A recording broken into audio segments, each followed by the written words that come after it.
Hi dear jurists, it's Marcus here. Welcome to a new Dwarf Fortress video on my channel and also a warm welcome to the 100 plus new subscribers over the past month. In this video I will show you the first steps in adventure mode, which has now made it out of beta.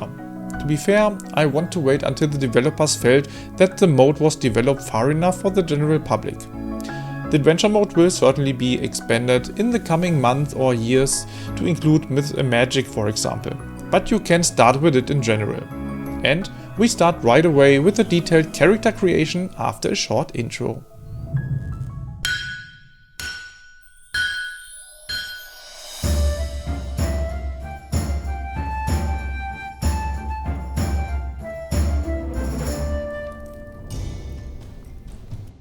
The beginning is quite similar to starting a fortress game. You begin by generating a new world to your liking in either basic or detail mode.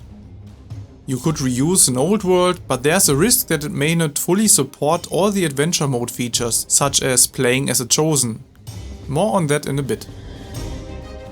Since the world generation process is identical to fortress mode, I won't go into detail here. Once you have a world, you can use the Legends mode to look up specific details about your new world, which you might want to explore close up later. However, this is quite special and beyond the scope of this tutorial. You will then start the game as an adventurer. You can choose from 3 modes, referred as destinies. Each mode determines your character's freedom and the level of initial guidance you receive. With the Chosen mode mentioned earlier, you are assigned your first quest right at the start by an unknown power. This gives you a clear first objective, so that you're not just drinking ale in the nearest tavern. You also get a compass that shows you where to go. However, you can only start in cities with a temple, which limits your options. In Hero mode you can start in other cities too. While you can take on the Chosen's quest as well, it's not assigned at the beginning. You still get a compass for guidance. Ordinary is for most freeform mode. You have more starting locations to choose from, but no compass, making the game significantly harder. If you are playing for the first time, you might want to keep the tutorial enabled to learn basic controls like camera movement. However, if you've played Fortress mode before, it's not that essential from my point of view. The difficulty levels, easy, medium and hard, only affect the points available for attributes, skills and equipment. Easy mode provides plenty of points to create a strong character, but the game itself doesn't change. I will stick to normal, though I'm aware it can still be quite challenging. Now let's take a closer look at further differences between the destinies. When choosing Chosen, you can play as an elf, goblin or human. Dwarves are usually also included in the list, but the cities here do not provide more due to the lack of temples and civilizations of dwarves. This is what characterizes a random game. For a hero, temples are no longer a factor, opening up more starting regions and cities. This mode also adds playable creatures like goblins, redmen, tigermen, dingomen and others, each with their own civilization. In Ordinary, these creatures types are available too, along with intelligent wild animals. This leaves little to be desired. You can play as a snake, crab, dragonfly or chinchilla. Just note that finding suitable equipment for such creatures can be quite challenging. I will stick with Chosen and play as a human. Next, you choose your civilization. This step is similar to Fortress mode. Your civilization determines which cities are available for your adventure starting point.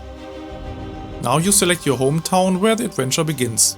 In this configuration there's only one human city, located at the bottom right of the map, which can sometimes be hard to spot. Note that you don't have to start as a dwarf in a dwarven city or a human in a human city. This can sometimes turn out completely differently. On the second tab you choose your profession. As a Chosen, the only option is Hard Person, a loyal soldier serving a superior who also assigns quests. The superior is listed in your character's background.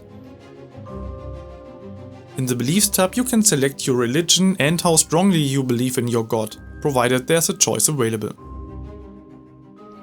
The Believe button increases your faith, while Doubt decreases it. You can also customize your character's name, just like you can for cities, groups or worlds. Personally, I prefer simple names to easily identify my character in texts. After setting up your background story, you select your skills. The easiest way is to choose a preset archetype with pre-selected skill combinations. Playing as a fighter, for example, can make your journey easier than starting as a speaker, but the choice depends on your personal goals for the world and your adventures.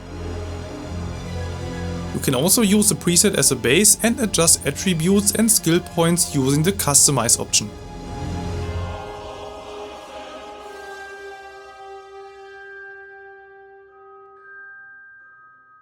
Alternatively, you can start with a blank slate and distribute all points manually.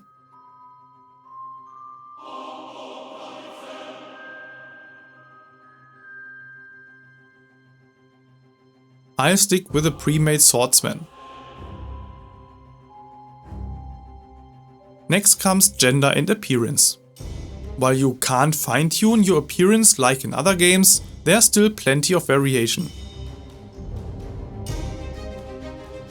Two randomize buttons let you generate a look that either aligns with your civilization's typical appearance or is entirely random. Your choice. Personality traits are something you might recognize from Fortress mode as well. After all, it has been around for what feels like 20 years. But here you can fine-tune it for a creature. On the right you can see your character's needs, which would like to be fulfilled at some point. This takes a long time in an adventure game because you don't play a single day in 5 seconds, but this also comes into play at some point. You can randomly generate a profile, adjust your life goal if available, obviously not for me at the moment, or tweak your values and personality in detail. In the values sections, yellow C's in brackets indicate values specified by your civilization, but you're not bound to them. However, I haven't yet tested whether it makes a difference to the gameplay if you deviate from them to an extreme extent. The individual attribute characteristics can lead to a need, but they don't have to. Some attributes can have a negated effect, and multiple values or personality attributes can also influence one single need. For demonstration purposes, I've set the character here as neutral as possible, so it is completely boring and has no needs at all. The attributes are not always so easy to translate into the associated needs. For example, hard work refers to stay occupied. If I increase this attribute, the need is set to slight, moderate and strong accordingly. In the negative range, there's no effect on the need. But this does not mean that it has no effect on the personality. Similarly, leisurely, frenetic refers to the same need. The setting reduced by 1 point and below prevents the need. Above, it leads to a slight, moderate, strong and even intense need. The value harmony is different. Reducing it below neutral triggers the cause trouble need. Here too, there's a second setting for the same need. Increasing the personality attribute Harmony Discord also leads to cause trouble from a neutral setting up to an intense level. Not so easy with so many attributes. I've therefore created a table in which you can read about all the attributes and their effects on the needs. For the sake of clarity, I have left out the attributes that have no effect on needs. If two different attributes have an effect on the same need, the need is assigned the stronger effect. Note that some needs like family, friendship and romance can't be fulfilled in adventure mode yet. Back to the new character. Once your personality is set, you move on to equipment. Your class determines your starting inventory, which you can now refine. You can see your remaining equipment points at the bottom right. Note that the points relate to items and pets or mounts. You can increase the quality with the larger plus and the up arrow, and decrease it again with the plus next to it. Each quality level of an item costs the same as the item itself. You can increase the number of items with a smaller yellow plus and decrease or remove them with a minus. You can add new items from the list on the right. However, the list only contains items that are available for your selected civilization.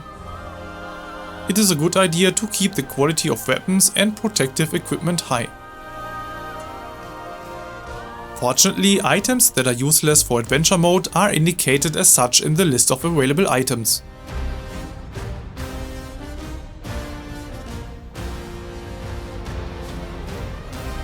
After confirming your equipment, you can add animals if you have leftover points. Animals can serve as mounts, pack animals or combat companions, making them very useful. Depending on their role, they cost varying amounts of points. Since I'm out of points, I skip this step. If you want, you can create additional characters to join your journey. More companions mean more carrying capacity, combat strength and following better survival, but also more to manage. I will stick with a lone adventurer for now. Clicking Ready to Adventure shows your region and starting city one last time. From here, the adventure begins. Let's take a thematic break here. You can easily spend several hours just generating the world, examining the history and setting up the character. I'm sure that this alone will be fulfilling for some players. In the next video, however, we will get into the game itself and the first steps. As always, I look forward to more subscribers and a like if the video was helpful for you. Let me know in the comment section if you already tried out the adventure mode and what you think of it, or if you're still sticking with the fortress mode. With that, I say goodbye until the next video. Ciao!